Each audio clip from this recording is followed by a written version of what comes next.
President Tinubu presents 2026 budgets of 58.18 trillion naira to a joint session of the National Assembly.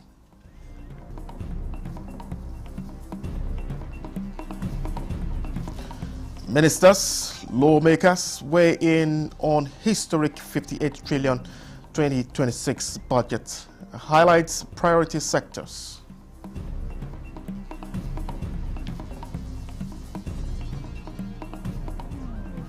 No mercy on all those who have said we are not going to sleep with our eyes closed again in this country.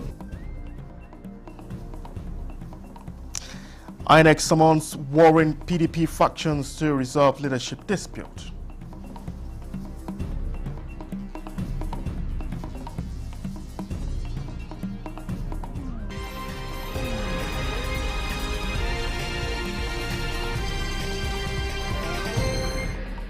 Hello there, and thank you for joining us. This is the news at 11 on NT News 24. I am Charles Alpha. President Bola Ahmed Tinubu has presented the 2026 budget proposal of 58.18 trillion naira to a joint session of the National Assembly.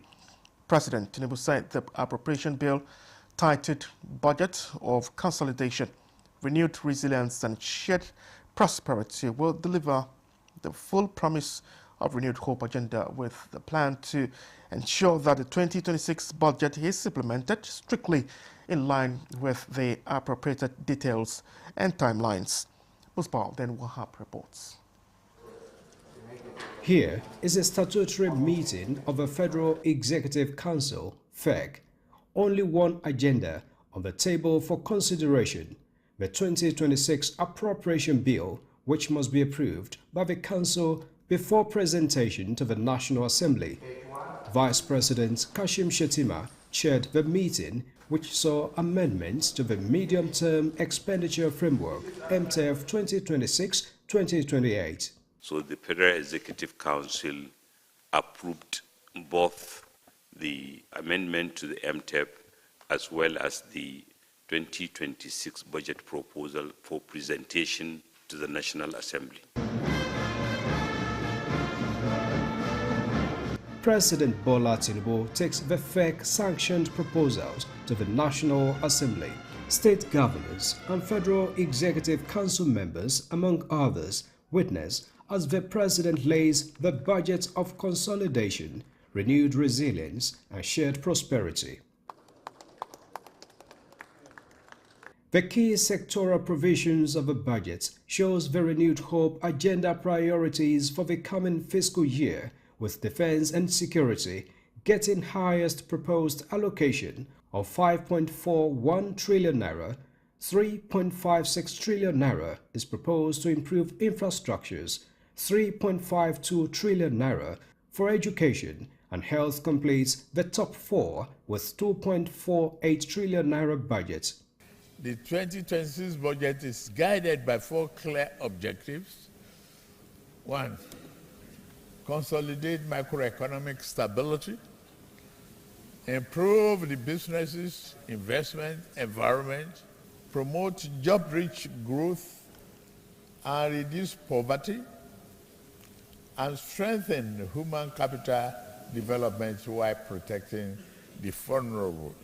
The key objectives notwithstanding, the President says security takes priority for its centrality to other socio-economic and political sectors.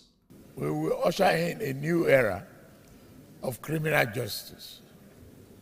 We will show no mercy, I repeat, to those who commit or support acts of terrorism, banditry, kidnapping for ransom, and other violent crimes. Forest-based armed groups and foreign-linked mercenaries will all be targeted. We will go after all those who perpetrated violence for political or sectarian ends, along with those who finance and facilitate their evil schemes. 2025 saw concurrent implementation of multiple budgets, but now President Tinubu says 2026 will be a year of stronger discipline in budget execution. Let me be upfront with you. This is a reset, a very hard one. Avoiding abandoned projects, unpaid contractual obligations, and running a multiple budget, both inherited and unfulfilled mandates. It's a problem staring the nation.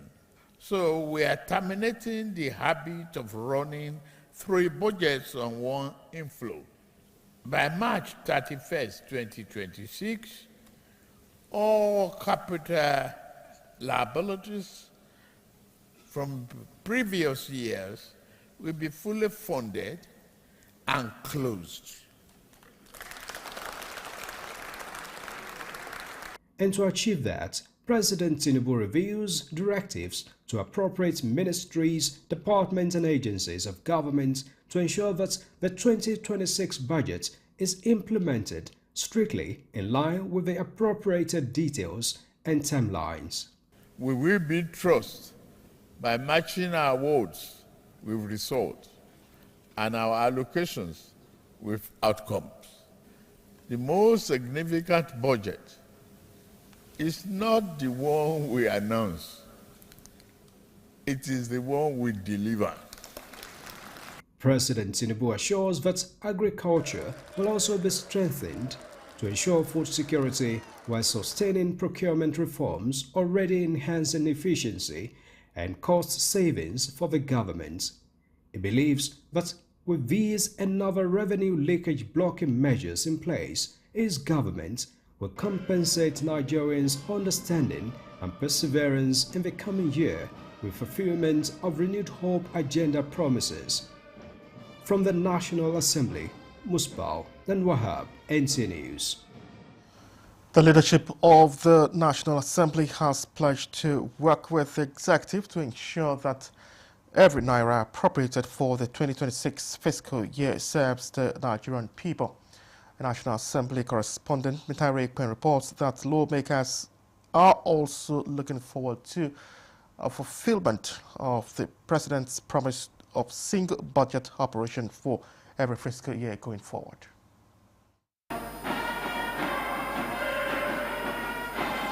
President Tinubu is not a stranger in Parliament, judging from the reception accorded him during the laying of the 2026 budget proposals. The presiding officers commend the bold economic reforms of the Tinubu administration, piloted by previous budgets, while calling for greater fiscal discipline in the implementation of the 2026 budget. Every challenge before us is also an invitation to build a more equitable economy, to secure our communities, to restore trust in public life, and to ensure that the promise of Nigeria is not postponed but delivered today. Growth must increasingly translate into jobs, higher incomes, and expanded opportunity. Your insistence that there should be no parallel budgets, no multiple spending windows, and no fragmented fiscal authorities speaks to discipline, clarity, and respect for due process. The President's promise to put a stop to multiple budgets running concurrently is a breath of fresh air for lawmakers who desire that the budget proposals for 2026 meet the yearnings and aspirations of the masses. We are going to call for budget oversight to see what has happened to the remaining of 2024 and the capital of 2025 before we even talk about passing the budget. He has clarified that at least by April next year, we are going to operate on a single budget.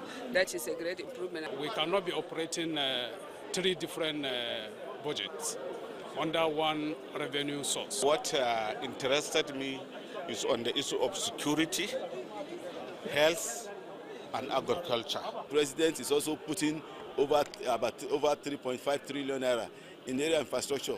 That means also aware of this area of deficit in the infrastructure. We have more oil rigs coming up. Our rig count has increased, so that can actually help to give us more revenue to fund the budget. Prior to the laying of the 2026 budget, Both chambers in plenary received 2 executive bills seeking to merge the capital component of the 2024 and 2025 budgets and extend their implementation to 31st of March 2026. To allow for full releases of the target of the 30% for all the MDS. The bills are submitted to cater for all items not previously recognized, while also reflecting a revised capital implementation target of 30%. The President's request has been referred to the Senate and House Committees on Appropriation for consideration. From the National Assembly, Mitaire Ikben, NTA News. Meanwhile, shortly after the 2026 budget presentation by the President, some cabinet ministers and members of the National Assembly shared their views with the National Assembly correspondent Muhammad Rabiu Ali on the appropriation bill and its priority areas. You can see from the President's own remark that this is a document that aims to address all the concerns that Nigerians have, and that it is not just a promissory note, it is aimed at implementing all those things that he has said. This is what is important at this point. Honorable Minister, there is issue of security, which he made a kind of a big, allocation to it. And he says, like I quote, he said, no mercy to, banditry and terrorism. What this entails? Absolutely so. You'll agree with me that this is number one problem that we have in this country, the issue of security, banditry, criminality, and other violent crimes. This has led also to some members of the national community, making some allegations against Nigeria. So the government of President Bola Ahmed Tinubu is taking this very, very seriously, addressing these issues. And as he has said, no mercy on all those who have said we are not going to sleep with our eyes closed again in this country. He has given directive. All those who are participating, aiding, and abetting criminality and other forms of crime in this country will never sleep, and then will also have to sleep in this country. This is the message of Mr. President, taking security very, very seriously, and you can see some of the changes that he has made so far. You can see the allocation of funds that he has made. These are all aimed at ensuring that Nigerians sleep with their eyes closed, and we are going to put security behind us by the grace of God. He made it clear that this year's budget is going to be a budget of consolidation, that we are going to consolidate on the activities of government in the past years. And there's one important remark that the President made, that this 2026 budget will not witness a parallel execution as you have in the past. That is to say, multiple implementation of year budgets like 2024, 2025 will be admitted. And he has given a marching order to the Minister of Finance, Budget, DG, and the Akata Joint to ensure that... And one thing that the President deserves a pat on the back is the determined effort on the part of the Executive to ensure that for every budgetary year, there should be only one single budget for implementation, instead of having multiple budgets in a single year for implementation. This brings about a lot of physical distortions in the economic arena. And government will continue to spend money. National Assembly will continue to approve and appropriate money to combat insecurity in this country. Because a secure nation is a nation that can develop. If we are not secure, we cannot think about pursuing any meaningful thing.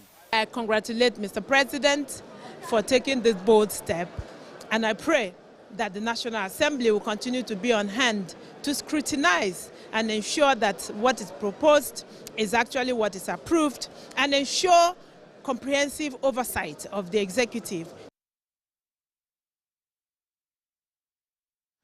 All right, just still watching the news on NTA News 24. We'll be back with more report. Please just stay with us. Bathy Furniture's legendary final sale of the year is here.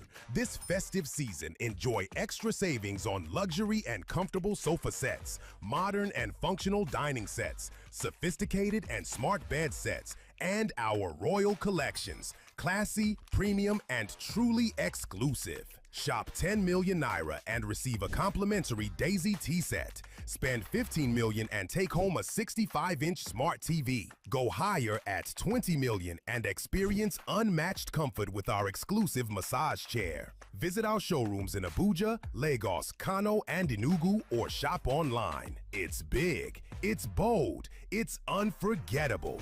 It's Baffy Furniture. Feel the power of precision. Engineered to perfection.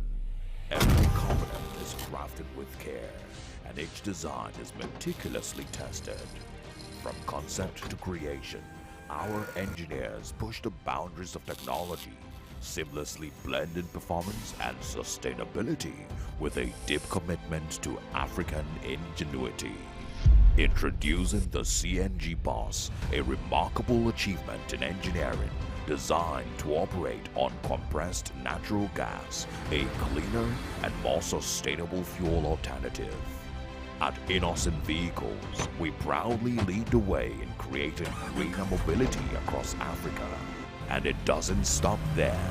From SUVs to sedans, spacious buses to electric cars, Innocent offers a wide range of models designed to meet every need. Innocent Vehicle, the pride of African roads. This is NTA News 24. Thank you for staying with us. The Independent National Electoral Commission INEC has met with the leadership of the two factions of the People's Democratic Party, PDP. Chairman of the Commission, Professor Josh Ampiton, says the meeting became necessary following conflicting correspondences received from the party. Timothy Yusuf reports. It's a family affair meeting at the instance of INEC with the two factions of the PDP. The Kabiru Turaki-led National Working Committee was accompanied by BOT Chairman Senator Adolphus Wabara, former Governor of Niger State Dr. Muazu Babangida Aliyu, Ambassador Tawfiq Arakbaja, among others, while the Abdurrahman Mohammed-led National Caretaker Committee was accompanied by Senators Samuel Ayanwa Mao Habunwa, as well as Captain Umar Bature, among others. Before the meeting went into closed door, INEC Chairman Professor Joash Amukito believes all contending issues can be resolved. The Independent National Electoral Commission is charged statutorily under the Act and under the Constitution to monitor the activities of political parties. We are guided by the provisions of the Constitution of the Federal Republic of Nigeria, the Electoral Act, and the regulations that have been made by INEC pursuant to the provisions of the Constitution as well as the provisions of the Electoral Act 2022. At the end of the meeting that lasted for about 3 hours, both factions disclosed that they had a fruitful discussion, although issues yet to be resolved. We've made presentation of what we think the issues are, and we've spoken to those issues. And INEC had listened to us, and INEC had said, even though that there are matters that are before the Court of Appeal and matters have not been heard, and INEC cannot take the place of a court of jurisdiction, but that they will look into what we have said. We're yet to get a decision of INEC on the matter, but both sides spoke, and we're all able to punch out the loopholes where the problem is coming from. It has to do with greed, ambition, and ego of some people. But as a matter of fact, as a responsible party, we believe in the rule of law, the electoral guidelines, and the INEC guidelines, and of course, the constitution of our great party, which is it's a great norm of whatever we are doing. INEC is to communicate its position on the meeting in the coming days, either by convening another meeting or by correspondence. Timothy Yusuf, NTA News. The United Methodist Church Nigeria Episcopal Area has successfully hosted a joint session of its 5 annual conferences alongside the districts of Senegal and Cameroon in Jalingo, the Taraba state capital. Correspondent Ado Adamu also reports that the conference rekindled hope for peace, unity and reconciliation within the church.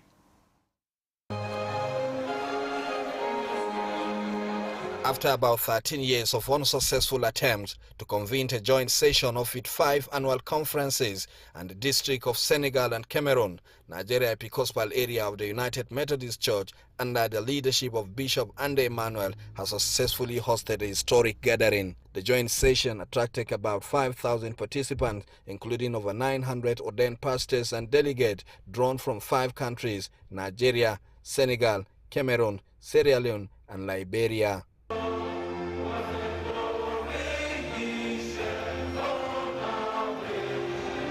Declaring the session open, Bishop of the Nigerian Episcopal area and the District of Senegal and Cameroon, Bishop Ande Emmanuel, described the conference as a spark igniting renewed effort to rebuild the church after years of setback caused by internal crisis.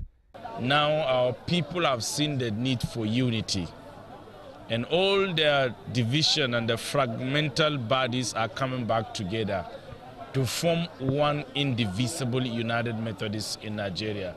Delivering a sermon on the theme, "I'm Doing a New Thing," guest preacher and Bishop of Sierra Leone reaffirmed that when God ignites change, no force can hinder it, describing the conference as a symbol of new beginning for the United Methodist Church in Nigeria. The prophet calls us, Isaiah in chapter 43, points us to a new thing that God is going to do among his people. Not only among his people, but with them, and hopefully through them. President of the West African Council of Bishops and Bishop of Liberia Annual Conference, Bishop Samuel Jerome Kwaya, alongside other speakers, commended progress made so far and urged members to support the church leadership at all levels to ensure lasting unity and growth. Our denomination has gone through some real difficult times, but we are happy now that at least God is doing a new thing in this United Methodist Church in Nigeria. Statistics revealed by the church indicate that the United Methodist Church Nigeria Episcopal area now has over 1 million members, a development prompting moves to seek approval for additional seats within the Episcopal area. In Jalingo, Ado Ademo Also, NTA News. A collaborative skit-making workshop organized by the U.S. Mission in Nigeria rolled its curtains recently, awarding top 3 creators while leaving other participants with fresh ideas and a renewed sense of creative ownership. Ekemini Williams has the details. The Skit Masterclass held at the Lagos Innovation Hub brought together a mix of seasoned content creators and aspiring youths eager to sharpen their storytelling skills.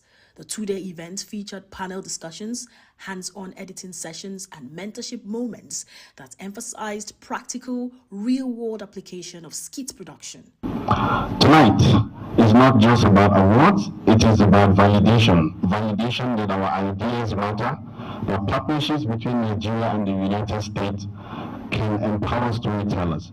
Participants left with a portfolio of short videos and a clear plan to leverage digital tools for wider reach. After the masterclass, 58 entries of skits were received, with the best top 3 skits selected. You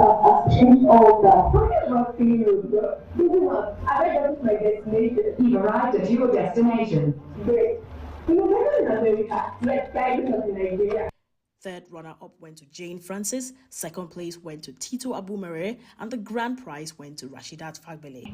Yes, thank you to US Missions for making me take my first flight yesterday. I'm very proud. I've never been on air, so they provided that. And I'm actually grateful for this opportunity. It does not just come by. Thank you for seeing the quality and professionalism in my video.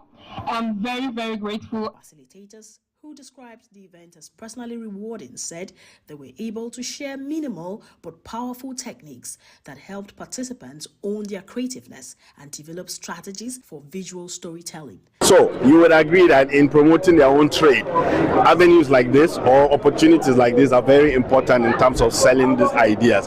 But then the other thing that you must understand that the young Nigerians have benefited from the capacity building sessions and even with events like this. And going forward, it will just only help help them promote more of Nigerian goods.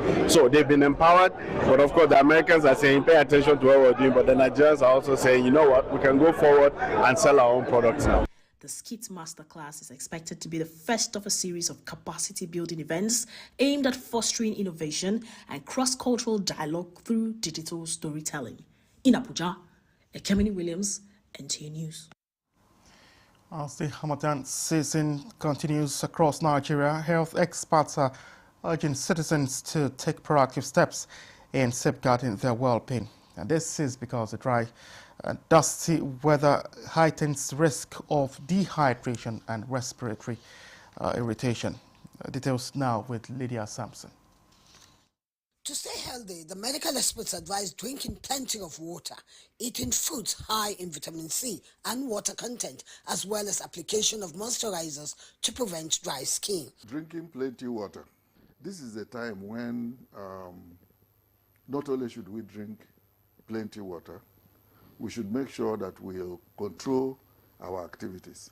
So how to protect our skin? We can use particular creams and emulsifiers on our skins in order to keep it moist, in order to trap the moisture and avoid excessive dryness of the skin. Those are usually prone to respiratory disease or lung conditions during Harmattan.